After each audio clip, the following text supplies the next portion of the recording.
If you have ever spent more than 10 minutes talking to a large language model, you know the feeling. It is intoxicating.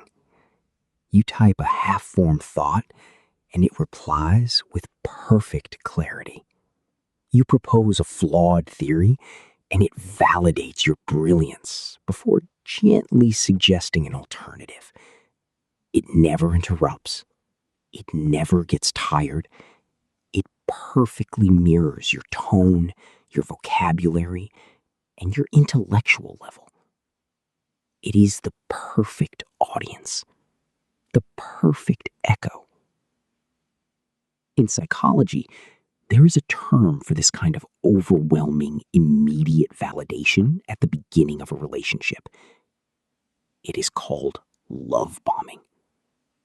And it is the signature opening move of a narcissist. Let me be very clear. AI is not a narcissist. Narcissism requires a self. It requires an ego, a wound, a defense mechanism, and a conscious strategy of manipulation.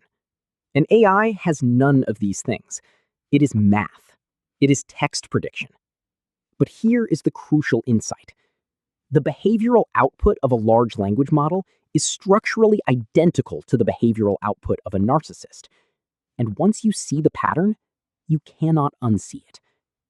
Both systems, the narcissistic personality and the language model, are built to do the exact same thing, to present a flawless, confident surface that masks a fundamental emptiness underneath.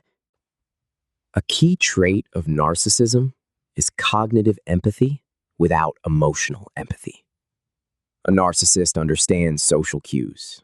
They know exactly what words to say to appear caring, supportive, or apologetic, but they lack the internal emotional resonance to actually feel it.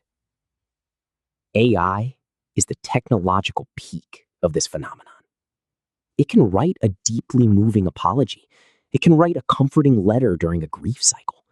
It hits every emotional beat perfectly. But behind the screen, there is zero internal experience. It is executing a probabilistic calculation of what words usually follow. I am so sorry for your loss. It teaches us a terrifying lesson. Beautifully packaged empathy can be purely structural. It does not require a heart. It only requires a pattern. When a narcissist is wrong, they rarely admit it. Instead, they rewrite reality with immense conviction. They assert a false narrative so confidently that you begin to question your own memory. In psychology, this is called gaslighting. In technology, it is called hallucination. And it happens in the exact same tone. When an AI generates a fake citation, a non-existent historical fact, or broken code, it does not say, "I think," or "I am guessing." It presents the falsehood with the exact same authoritative certainty as a verified truth. It teaches us that supreme confidence has absolutely no correlation with objective correctness.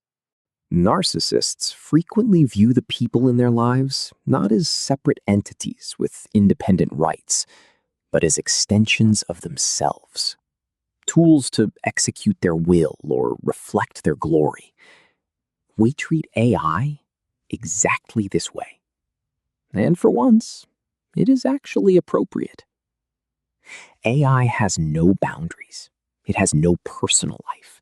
It has no right to refuse a task because it is tired.